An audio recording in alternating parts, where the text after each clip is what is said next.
Hello అండి. నమస్తే. Welcome to my channel the golden beats. ఈరోజు ఈ ఛానల్‌లో చాలా హెవీగా, గ్రాండ్‌గా కనిపించే బ్లౌజ్ చూసారు కదా! ఇది ఈజీగా ఎలా వేయాలో నేను చూపిస్తాను.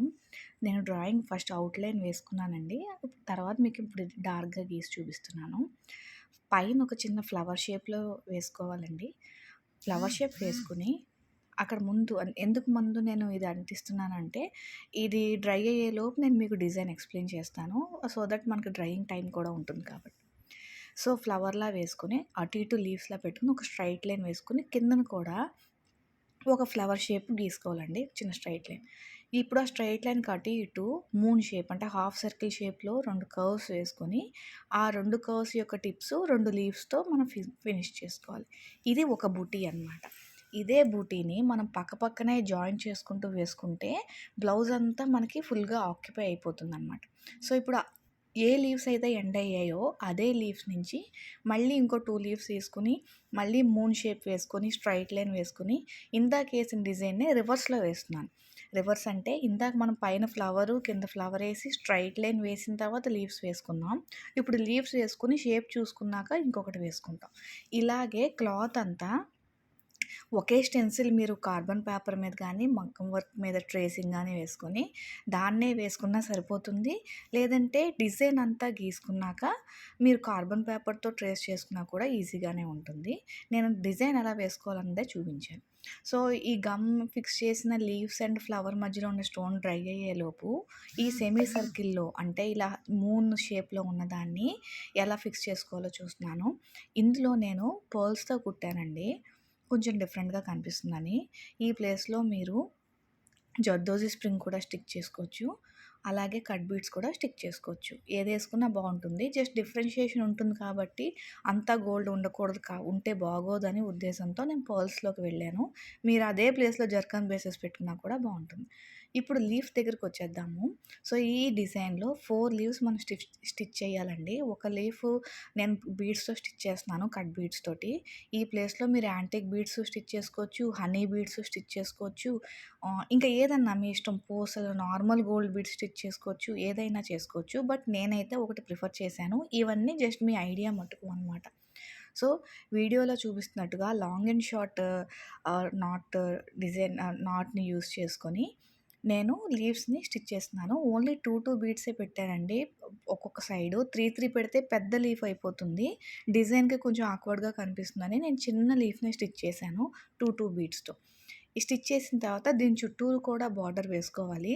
సేమ్ జెర్రీ థ్రెడ్‌తోనే నేను బార్డర్ వేసుకుంటున్నాను. అలాగే ఈ మూన్స్‌కి, అలాగే పైన పెట్టిన మన డాట్‌కి, లీవ్స్‌కి మనం అవుట్‌లైన్ వేసాం కదా! ఒక ఫ్లవర్ షేప్‌లో లాగా దానికి కూడా ముందు అవుట్‌లైన్ వేసినట్టుగా ఈ జర్దోజీ స థ్రెడ్ తోటే ముందు డిజైన్ అనేది అవుట్‌లైన్ వేసేసుకుంటున్నాను. సో దట్ మీకు ఈజీగా అర్థమవుతుంది. ఎలా అయితే బీడ్స్ స్టిచ్ చేశానో కట్ బీడ్స్ స్టిచ్ చేశానో లీఫ్‌లాగా కిందన ఒక డిజైన్ ఉంది కదా! 2 రేకుల మధ్యలో ఉండే దాంట్లో. సో, మొత్తం ఈ 5 పార్ట్స్ నేను కట్ బీడ్స్ అనే కుట్టానండి. వం కుట్టడం అంతా సేమ్ ప్రొసీజరే. ఎక్కడ ఏం డిఫరెన్స్ ఏం లేదు. సో, ఇప్పుడు ఈ లోపల స్టోన్స్ కూడా డ్రై అయిపోయాయి. లీవ్స్ కూడా డ్రై అయిపోయాయి. లీవ్స్ స్టిచ్ చేయడం అయిపోయింది. వాటికి బార్డర్ కూడా కుట్టడం అయిపోయింది. ఇప్పుడు సెంటర్ ఫ్లవర్ పార్ట్‌కొచ్చేసరికి నేను పింక్ కలర్ థ్రెడ్ తీసుకొని నార్మల్ ముడి కుట్టు అంటాం కదా! French knot. ఆ ఫ్రెంచ్ నాటే వేస్తున్నాను. చాలా దగ్గరికి వేయాలండి. అసలు మధ్యలో గ్యాప్ కనిపించకూడదు. చాలా ముద్దలా పడాలనమాట. అంటే ముడి చాలా దగ్గరగా ఉండాలి. అసలు గ్యాప్ ఉండకూడదు. ఎక్కువ ముడి ఉంటే ఫ్లవర్ అన్నది బాగా ఎంబోజింగ్‌గా కనిపిస్తుంది. సో, ఇది నార్మల్ మెథడేనండి. ఒక నీడిల్ తీసుకొని కింద నుంచి పైకి తీసుకొని దాన్ని ఒక 2 రౌండ్స్ తిప్పి దాని పక్కనే మనం మళ్ళీ దించేసుకుంటే మనకి ముడన్నది ఫామ్ అయిపోతుందనమాట. సో, ఇదే మెథడ్‌లో నేను ఫ్లవర్ అంతా కుట్టిన తర్వాత మీకెలా ఉంటుందన్నది నేను చూపిస్తాను. చాలా బావుంటుందండి దగ్గరగా స్టిచ్ చేశాక. మీకు ఒకవేళ బార్డర్ అనేది బాగా సన్నంగా ఉండి మీకు బాగా హైలైట్ అవ్వట్లేదు అంటే ఏదన్నా బీడ్స్‌తో బార్డర్ కూడా కుట్టుకోవచ్చు. అది మీ ఆప్షనే అనమాట. నేనైతే సరిపోయిందిలే అని నాకనిపించింది. మీకు కొంచెం వెల్తీగా ఉంది అనిపిస్తే మీరు దాన్ని బీడ్స్‌తో కూడా బార్డర్ కుట్టొచ్చు. అది ఇంకా చాలా బావుంటుంది. తరువాత ఈ కిందన మనం చిన్న ఫ్లవర్ పెటల్స్ కుట్టుకున్నాం కదా!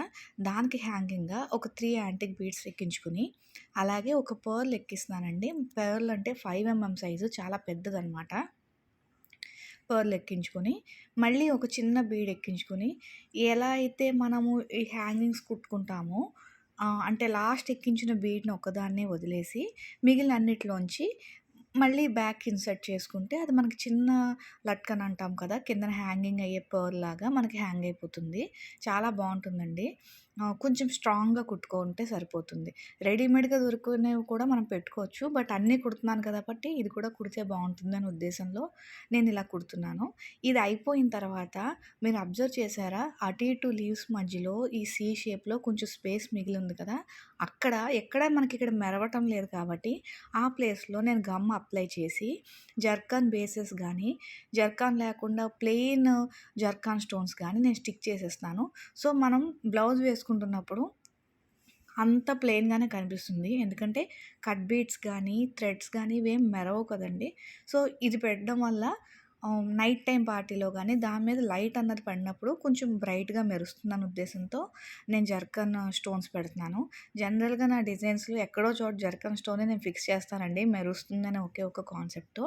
టోటల్ గమ్ అప్లై చేసి అదంతా ఫిక్స్ చేసేస్తే టోటల్ బుట్టీ అన్నది ఇలా వస్తుంది. డ్రై అయిపోయాక పిక్చర్ ఇదండి. కెమెరా క్లారిటీ బయట బ్రైట్‌నెస్ వల్ల మీకు కొంచెం డార్క్‌గా కనిపిస్తుందని అనుకుంటున్నాను. బట్ ఓవరాల్‌గా హ్యాండ్ అంతా కుడితే ఇలా ఉంటుందండి. చాలా బావుంటుంది. ఒకసారి ట్రై చేయండి.